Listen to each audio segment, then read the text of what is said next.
Okay, we'll get started as this is a 1 hour program with great speakers full of wonderful knowledge and insights. So my name is Seung-hee John, and I'm a visiting professor at Boston College and a co-chair of the New England Korea Peace Campaign. Welcome again. As we all know, peace on the Korean Peninsula has long been a cherished wish of the Korean people since the armistice agreement in 1953. It's been almost 70 years. After the breakdown of the Hanoi summit in February 2019, peace talks between the US and North Korea remain stalemated. Despite expectations to the contrary, the situation hasn't really improved after the Biden administration. In March this year, there will be a presidential election in South Korea. Will it help open the door of peace on the Korean Peninsula? What are the prospects for peace on the Korean Peninsula this year and beyond? Today, we'll hear the insights of two experts on the Korean Peninsula issues. Each will talk about 15 to 20 minutes, and then we'll hold a Q&A session briefly. Once after Jessica's talk, as she has to leave at 8:30. After Dr. Chan's talk, we will have a more extended Q&A, hopefully. Please write your questions in the chat. Today, we have also a Korean translation available in chat. So refer to it if you're comfortable with Korean, more comfortable with it. It was kindly offered by our member, Dr. Lee Jung-hee. Let me briefly introduce Miss Jessica Lee first. She's a senior research fellow on East Asia at the Quincy Institute for Responsible Statecraft. Her research interests include U.S. foreign policy toward the Indo-Pacific region with an emphasis on alliances and North Korea. Her 13-year career in Washington includes positions in the House of Representatives, a Korean American civic organization, and consulting firms. She will discuss U.S. foreign policy goals on the Korean Peninsula and East Asia. Without further ado, welcome, Ms. Jessica Lee.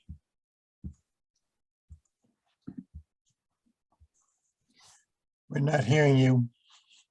We're not hearing you.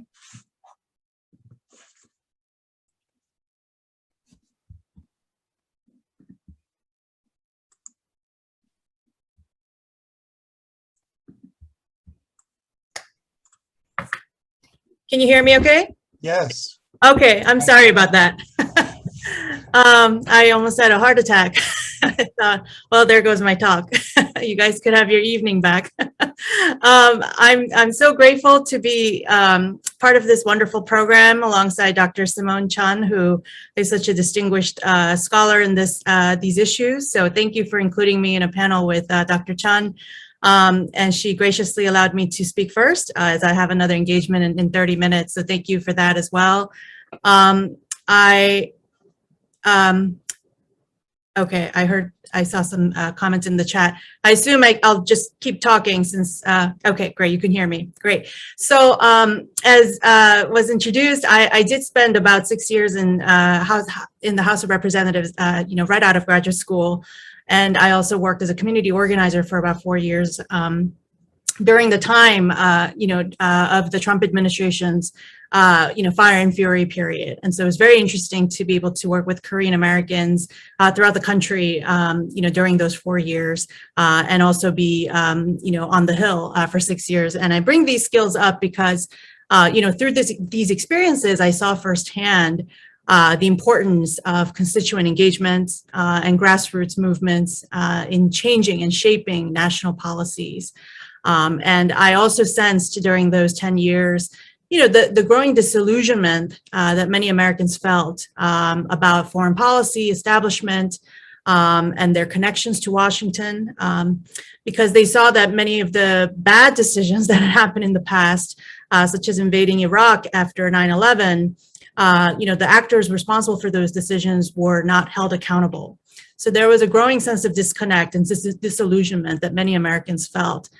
The Quincy Institute, as some of you may know, we were formed just 2 years ago. We're a think tank in Washington, and we're named after the former Secretary of State John Quincy Adams, who famously warned in 1821 that America should not go abroad in search of monsters to destroy, and that doing so would risk losing America's soul, our essence.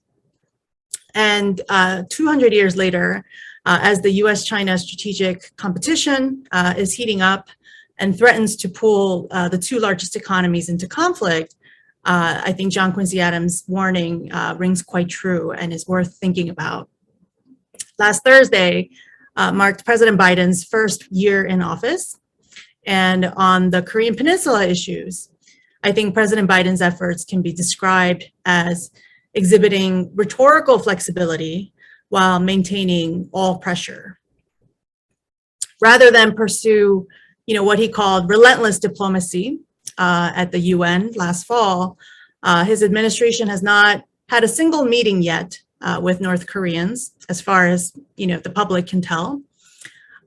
His special envoy has not had any success in engaging in working level talks with counterparts in Pyongyang, despite repeated outreach and public outreach.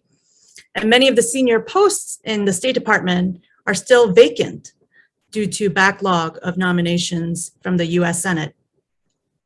Some areas of inaction on the North Korea issue, I believe, are self-inflicted.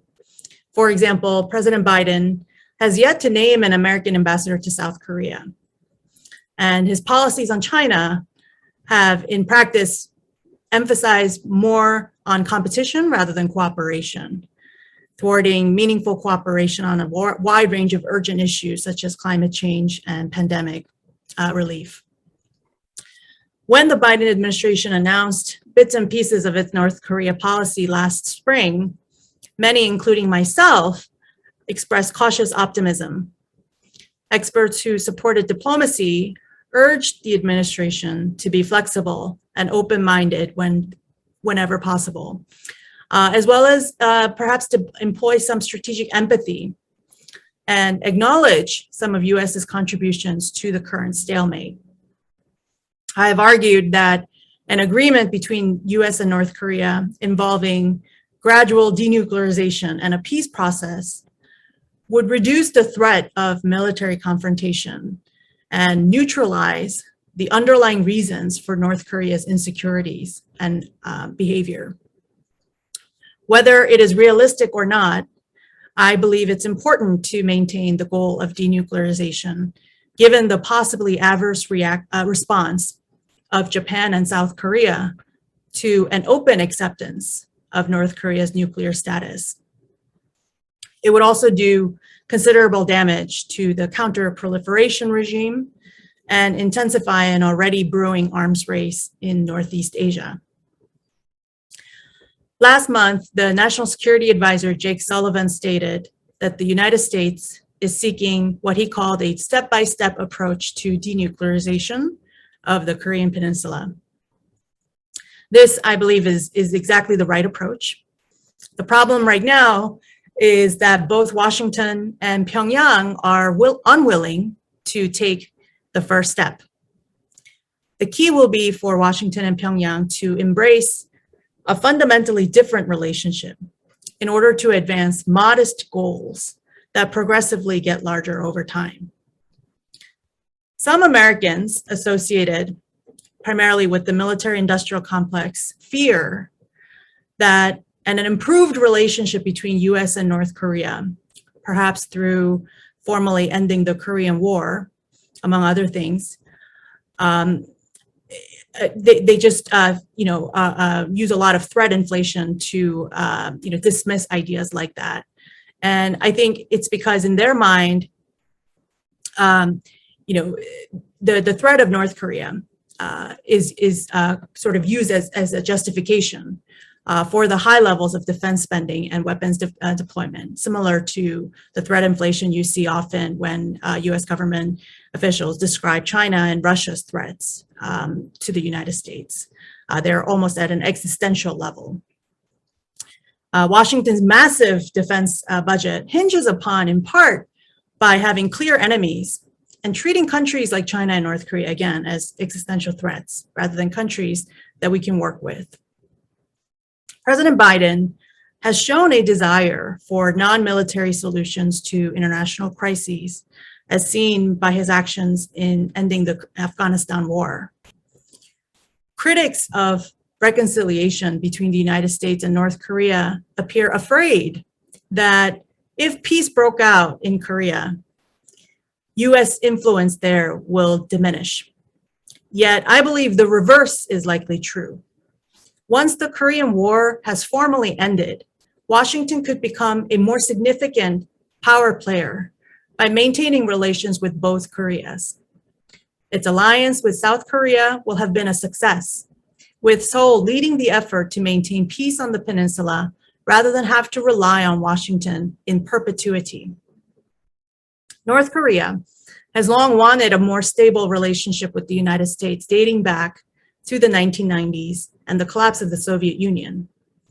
If Washington conveys its seriousness in normalizing relations and dialing back on its pressure in exchange for verifiable steps toward nuclear disarmament and normalization of relations, North Korea might be willing to return to the negotiating table. So how do we get there? I think part of it is to democratize these discussions and build greater public awareness.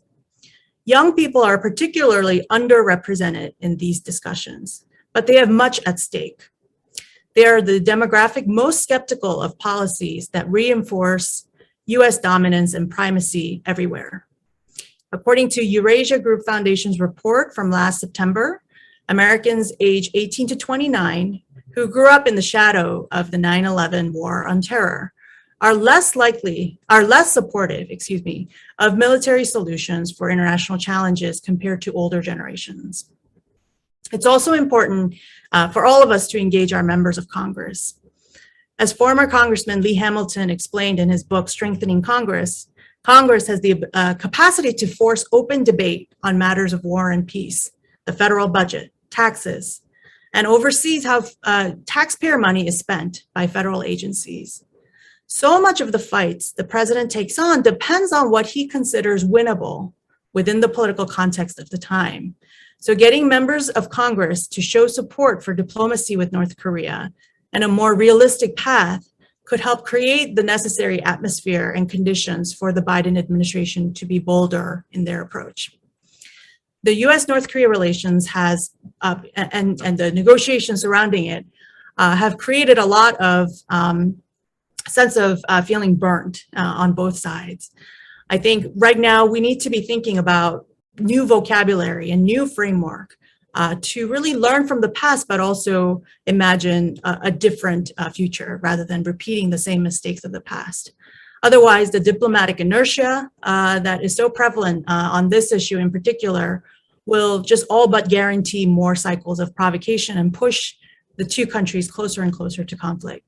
I will stop here and look forward to your questions and comments. Thank you so much. Thank you so much, Jessica, for that great overview of the current situation since the Biden administration and before, actually, regarding US policy toward North Korea, especially.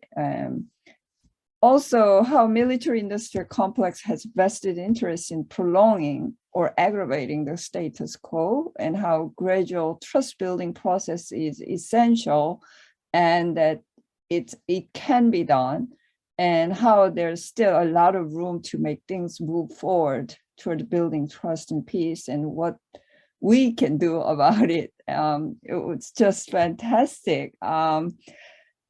Given the short time you have available, I'd rather hold my tongue and take questions from the audience. Perhaps I will just bring this up. There were on the chat discussions about the money and peace. Is there a money in peace in the long run, in the short run?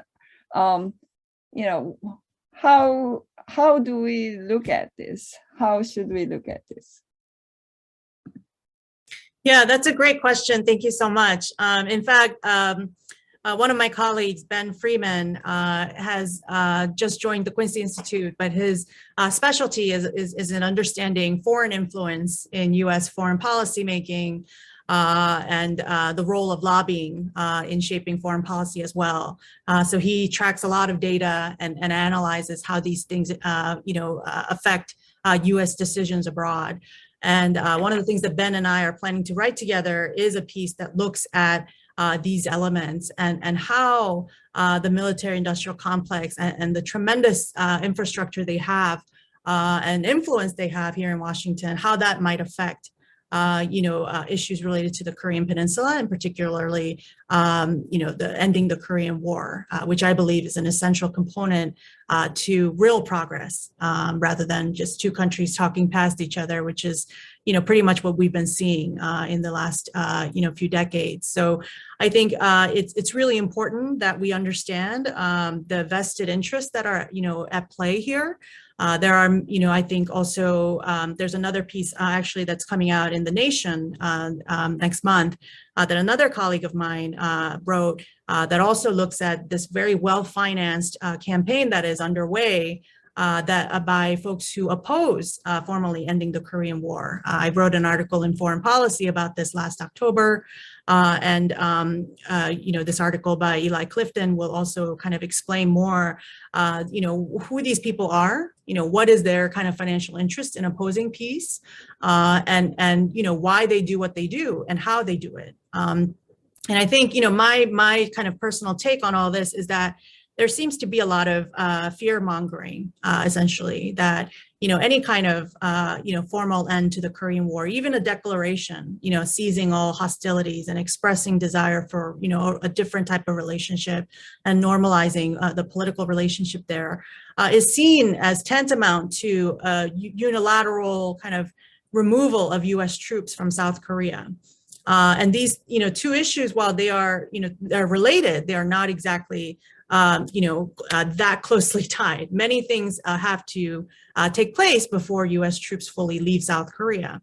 And I think South Koreans are very pragmatic about this issue. They don't want US to leave right away because it would leave them less secure. So of course they're going to want US support and alliance to continue, at least until their security environment has vastly improved and US is no longer needed. So I think, I have my sense is that South Koreans, again, are very pragmatic about this, and that we should not conflate, various issues related to peace with, what critics say is sort of, a different way of calling for US to leave. So I think there are some, very, deliberate ways in which critics of this process kind of obfuscate these things and sort of play up certain things of the peace process to generate a lot of fear.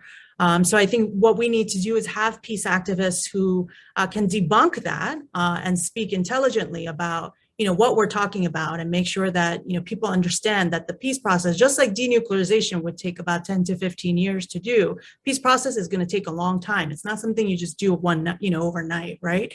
So we need to really think carefully about what each steps mean and how we get to the bigger and more consequential step, perhaps starting with an end of war declaration, but not necessarily. So these are the types of things that I think we need to have more serious discussions about right now.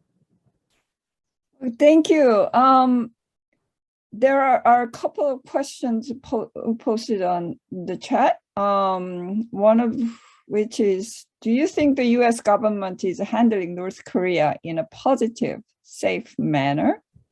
And another question is, Simone is addressing the South Korean presidential election later, but if you have any thoughts about the South Korean elections effect on the situation. Sure. Yeah, I mean, I think on the first question of how I think the U.S. government is handling this issue, I think, as an American who lives in Virginia and works in Washington, I understand and appreciate that, this is a very unusual time for any president to do much of anything, just given what we're dealing with on the pandemic side and also the hyper, polarization of our Congress and our politicians.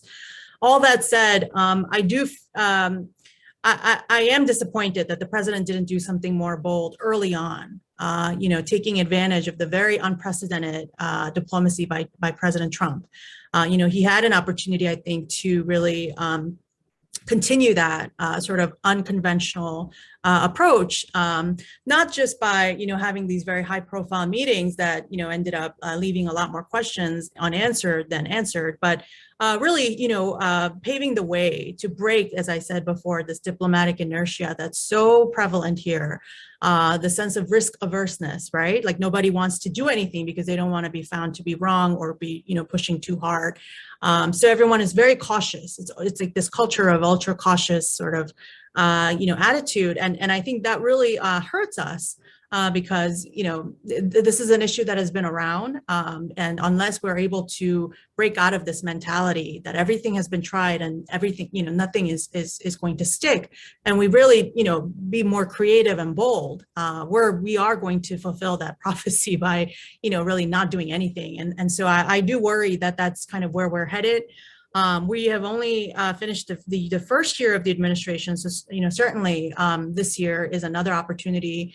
Obviously with the midterm election around the corner, I think there is going to be even more of a self-consciousness by this administration to, to really stay away from issues that they consider, that it considers to be, difficult or sensitive. And so, I think, having more citizens and constituents, call their members and senators, meet their staff, and use op-eds and other platforms to get out there and speak, very clearly about this issue, I think helps create more of an environment where, the president and others in policymaking positions feel like they can actually, take a chance on this without getting a significant blowback. And I'm sorry, I know you asked another question about the South Korean presidential election. I should have been shorter on that previous question so I could answer this more fully. But I know Simone's going to be talking about it, and I know she'll cover it in great detail. It seems that, in general, between candidates Lee and Yoon, we're going to possibly see very, very different North Korea, policies, depending on who's, in control of the Blue House in about 44 days, I think. I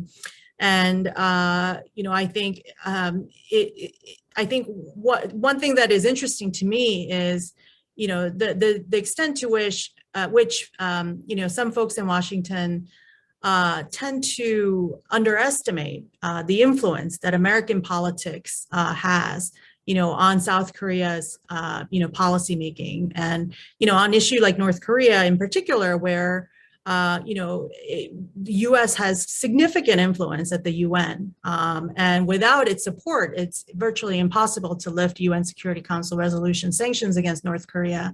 You have a situation where even if the South Korean president is extremely bullish and forward on, inter-Korean, economic cooperation, it's not really going to go very far unless Washington, is willing to work with that government to, to partially lift or lift all civilian related, sanctions, maybe leaving the missile and nuclear related sanctions as is, But all this humanitarian and civil sector related sanctions, one could argue could be lifted to allow for greater inter-Korean cooperation. So I think that is, something that no matter which candidate, wins in March, it really, has to do with sort of the way Washington, I think, views this issue, and to the degree to which it is willing to let go of some control over this issue and to let the inter-Korean kind of process unfold.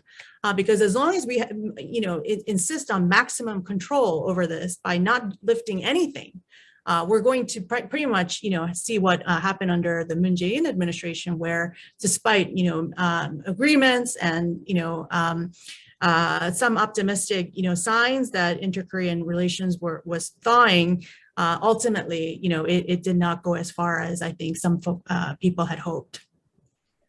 Thank you so much, Jessica. I know there are so many interesting questions filling up the chat. Unfortunately, she has to leave. Once again, thank you for taking time to give this wonderful presentation and staying for Q&A. And yes. I'm sorry, I've never left the meeting halfway before. This is like the first time I've ever done this, but I promised something for my daughter. So and she's been really understanding during the pandemic as I do these meetings late in the night. So I'm in like a really bad place with her. So if I don't go to this thing with her now, I'm going to be in a lot of trouble. But thank you for letting me speak for the first half an hour. And you have my email information. So if anyone would like to be in touch, please feel free. I'd love to hear from you and hear also about your advocacy and activism in this issue. So thank you. Thank you. All right. Bye. Have a nice time with your daughter. Okay, now we move on to Dr. Simon Chan's presentation. Let me briefly introduce her. Former assistant professor at Suffolk University. She's not a stranger to this region. Dr. Simon Chan is a researcher on U.S. policy toward the Korean Peninsula, a member of the Korea Peace Network, an associate at the Korea Policy Institute, and the board of advisors at the Korea. She will speak on the upcoming South Korean presidential election and the Korean peace movement. Thanks, Seung-hee. I'm so honored to participate in this important meeting, and I prepared a very short PowerPoint slide. So let me try to share my screen. Okay, so let's see. Are you? Can you see my screen? Yes. Okay. All right, so let's, so the title of my talk is South Korea's presidential elections and the Korean peace movement. 대한민국 대선과 대통령 선거와 한국 평화운동. Now, the order of my talk is as follows. First, I'll present my argument about upcoming elections, March 9 election, 2022 South Korean presidential election. And secondly, I will provide a brief background and context in which March 9th presidential elections are taking place. And third and fourth, I will compare and contrast two major parties and their candidates. They are Democratic Party, liberal, that is a ruling party candidate, and the opposition conservative People Power Party. And and there are a couple of other minor candidates as well, but we'll focus on these two candidates. They're very different policies towards North Korea and also their foreign policy in general. And then I will address a major challenge, no matter who wins the election, the kind of challenge that any new South administration is going to face. That is the US anti-China campaign and the Korean Peninsula. And finally, if there is time, I would imagine or theorize about an alternative that is mass movement to prevent a nuclear conflict. In the beginning, let me give you my argument about the March 9 elections. First of all, right now, the race for president of South Korea is neck and neck in the polls. And with regard to North Korea policy, however, there's a very stark contrast between the opposition conservative candidate, Yoon Suk-yeol, and the ruling Liberal Party's candidate, Lee Jae-myung. The Conservative Party candidate, Yoon Suk-yeol, came out in publicly suggesting and supporting a preemptive strike on the North in the event of a nuclear missile attack, while the ruling Liberal Democratic Party's candidate supports end the war declaration and also promises proactive engagement with the North. So the bottom line is that we have two very different candidates. However, regardless who takes power in May, Biden's Indo-Pacific policy and the containment of China will significantly constrain policy options for the new administration. So in the short run, I believe that no matter which candidate wins, a status quo is likely, and still diplomacy will be the only viable option, which is why that forums like this is very important. The role of peace activists, Korean Americans, and also international solidarity is a key.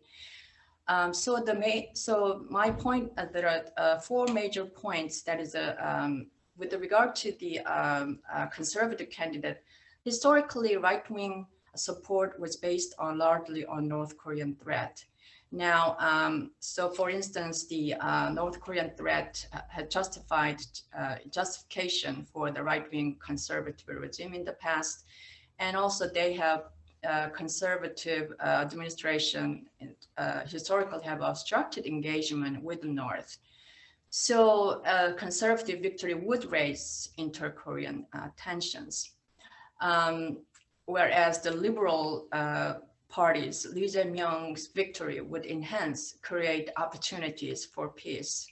However, as I mentioned, that the US emphasis on China and North Korea containment will significantly constrain any new South Korean administration, which is why, again, this forum like this is important.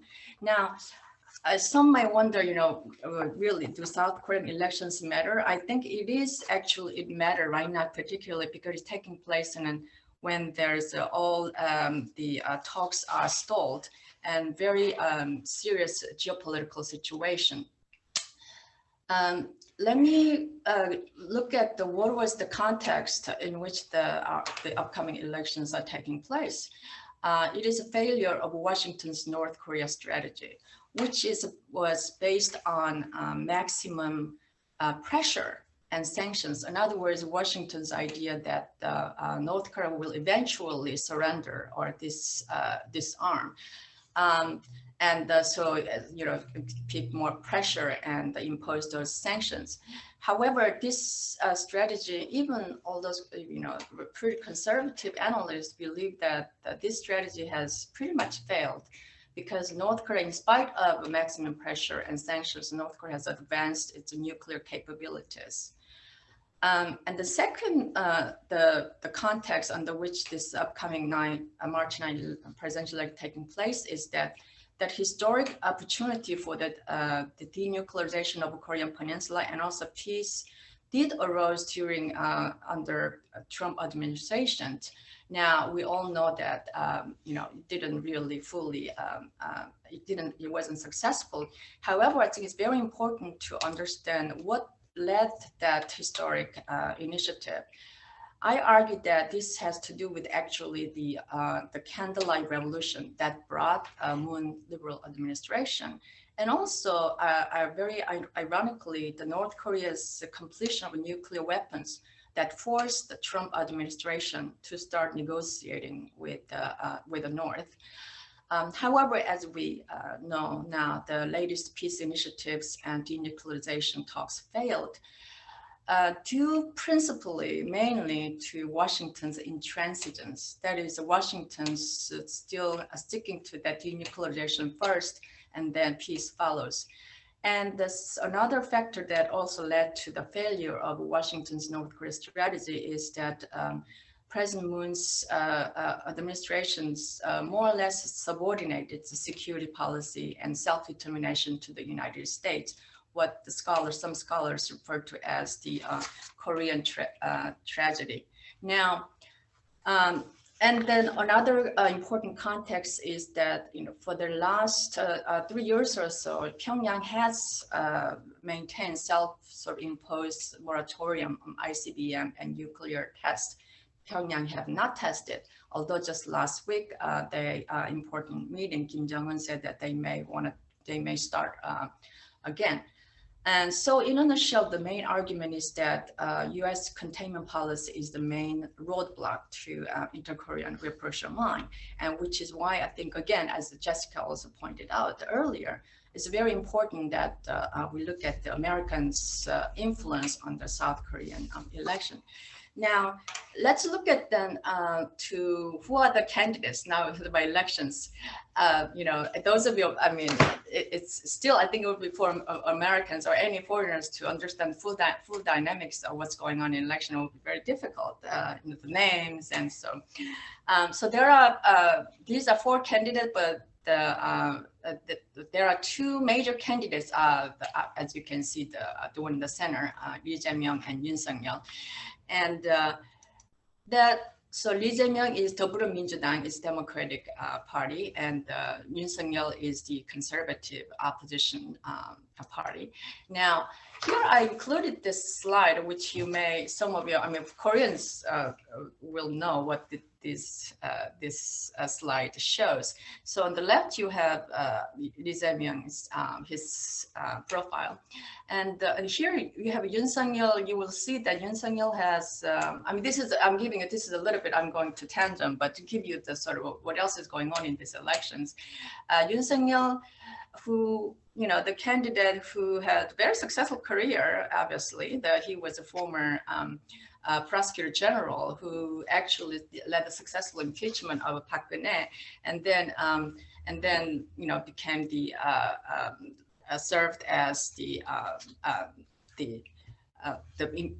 after succeeding that impeachment, and he served as a prosecutor general, and who basically spent pretty much during his tenure investigating, indicting all those President Moon's cabinet, including the former minister Cho Guk.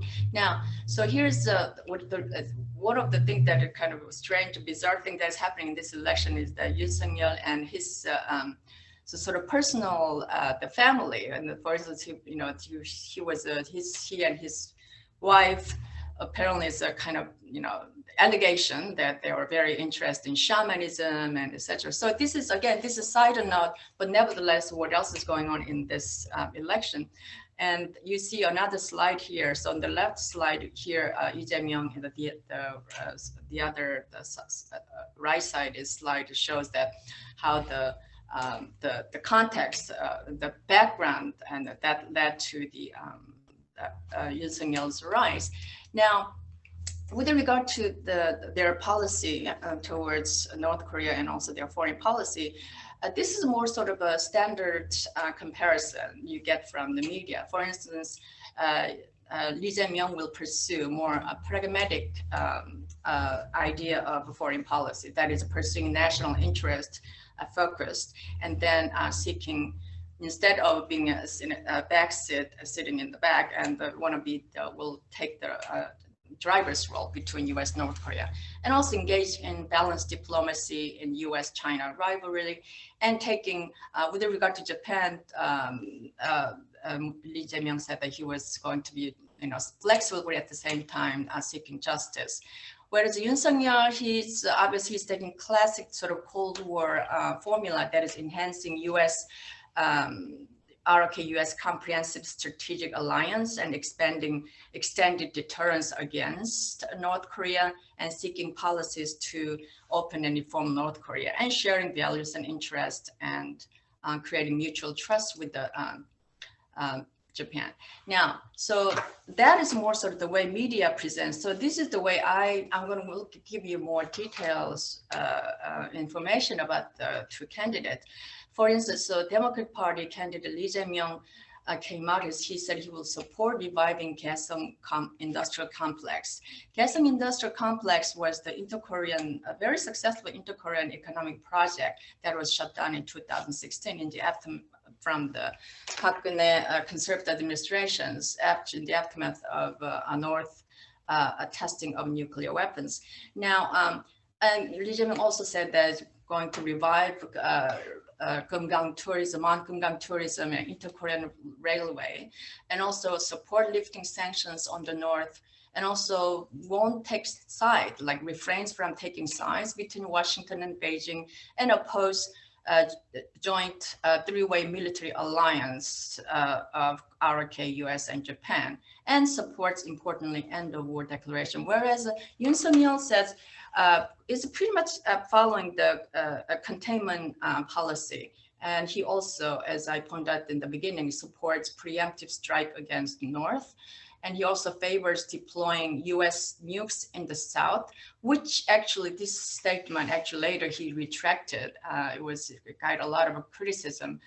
Nevertheless, it's more toward also supporting nuclear sharing deal with Washington, and supports more US THAAD missile batteries in Sungju.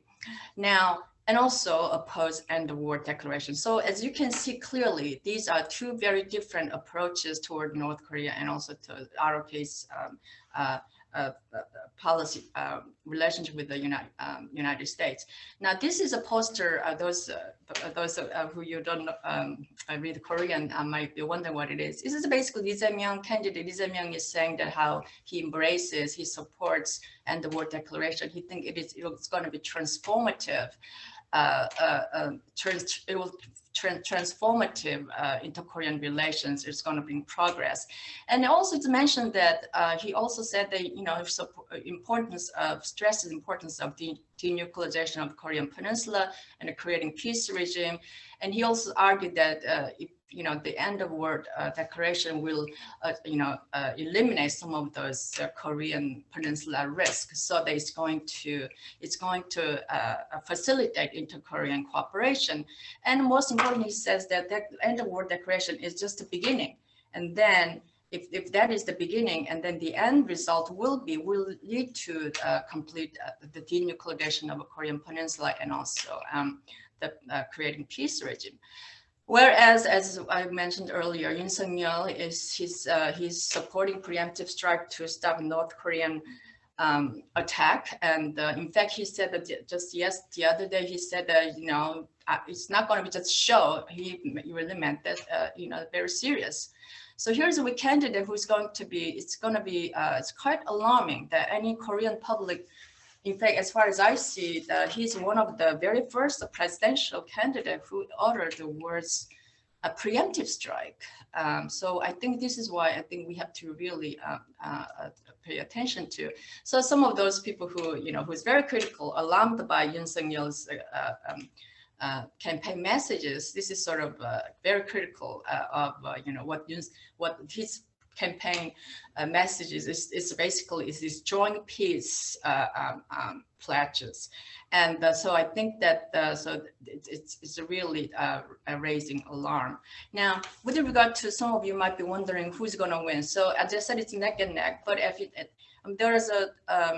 you look at actually this shows that although they are very the race is neck and neck, and also very some polls show that Yoon Suk-yeol is ahead of it. When people ask who is going to be elected, 44% thought that Lee Jae-myung is going to be elected, and 32.9% thought that Yoon Suk-yeol. And also another interesting data is that who's going to be lead, who will be better economic management. He said that obviously Lee Jae-myung is very, 42.8% of Lee Jae-myung will be better candidate. So in other words, showing the point is that Lee Jae-myung is more, in terms of more qualified and a candidate who will have a trust. But nevertheless, as you can see in the current context, there are some still very tight race. Now, what's going to happen if Lee wins the election? He will push for UN sanctioned waivers to reopen Kaesong industrial complex. He'll definitely pursue engagement more proactively with the Pyongyang and development of a stable, probably also take advantage of sort of what it looks like emerging stable China-Russia DPRK alliance. And most importantly, Lee Jae-myung is not at all radical, someone who is going to say we're going to abandon US-RK alliance. This guy is very pragmatic. So he's going to pursue pragmatic US-RK alliance. Yoon's presidency will be, it will definitely, in my view, increase inter-Korean tensions. It will cause regional destabilization, propel nuclear arms race. And also, it will also, I think the American policymakers should really pay attention to the dangerous Yoon's candidacy. His policy is going to have an adverse effect on US goal of a nuclear non-proliferation. So in a nutshell, I will argue that these elections, the outcome elections will be very important. However, it is taking place in a very it is important constraint, as you can see that some of our great progressive experts point out. The idea that this containment policy with China, as long as U.S. has that this sort of almost fanatical anti-China campaign, U.S. may not permit peace.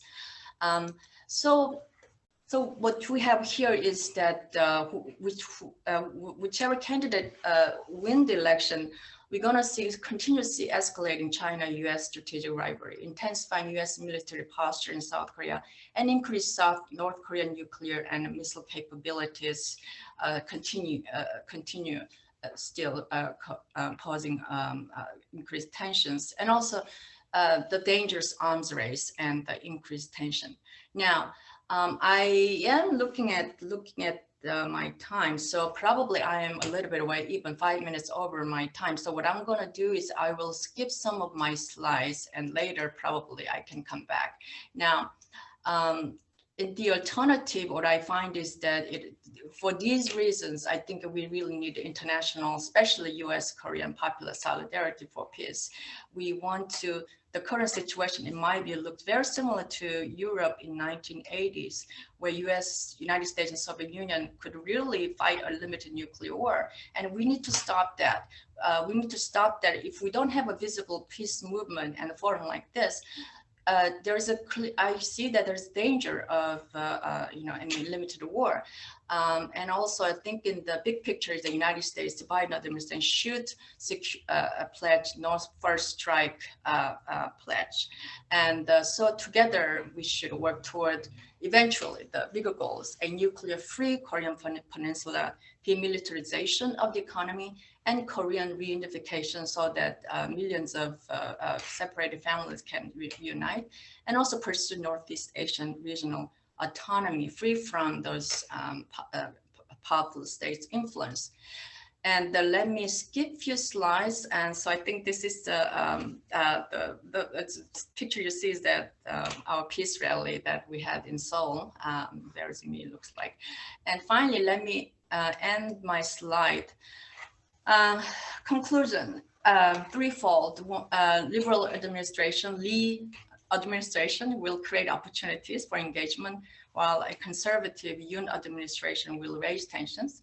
Regardless of who takes power in 2022, Biden's policy of containing China and North Korea will significantly constrain policy options for South Korea. Therefore, U.S. peace activists need a multi-year plan to contest U.S. neo-imperial power on the Korean Peninsula and in Northeast Asia. And the one you see, this poster is prepared by Lee Jae-myung campaign. It says the needing hope with our own hands. End of a declaration for us. Let's support Lee Jae-myung. So that concludes my talk, and I'll finish with the picture of the candidate Lee Jae-myung when he visited us in Boston a few years ago. It was way before he, even thought about even running for president. So it was one of those very nice meeting with the Korean Americans, and including myself here, and also Sungee is over here too. So. I think that hopefully this gives you some context or some details about the upcoming elections, and let me pause here. And I will stop sharing.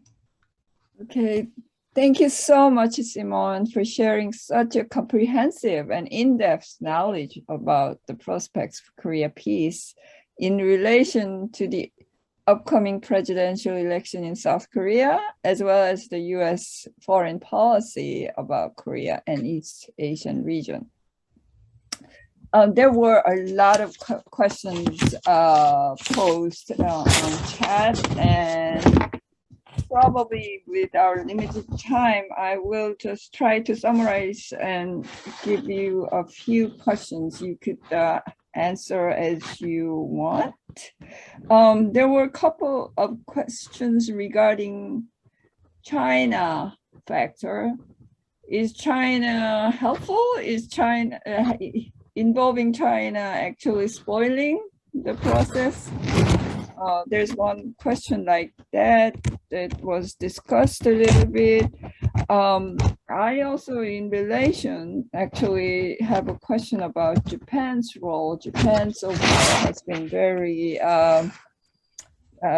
deterring to the peace process, it seems. Another question is, North Korea, Russia, Ukraine, all these are aggressors. Can we engage safely? And then there were also counter argument about, are they only aggressors? Is US actually a bigger aggressor or not? Another question was the prospect for House HR 3446. And the last question is, can you share the PPT file? Of course, I'll be happy to share my PPT. I did it, it was, I didn't have a lot of time, but anyway, so of course I'll be happy to. And who are the bigger aggressors, US or any others? I think that,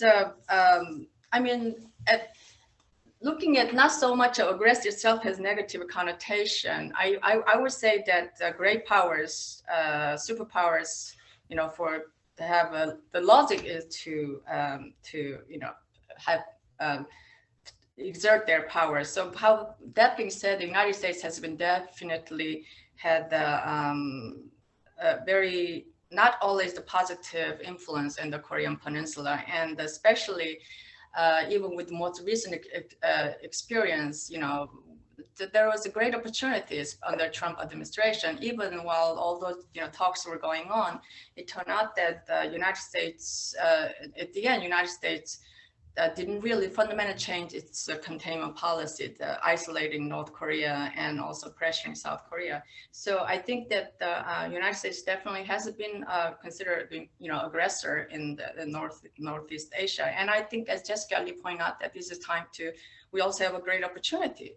If the United States can, literally, I had a webinar with last month, and one of very progressive scholar, Tim Bill, he said that, if the United States can stop the war, but North Korea, South Korea, Japan, China, no, but United States has capability to stop the war and work toward peace. So I think that that's a point I want to mention.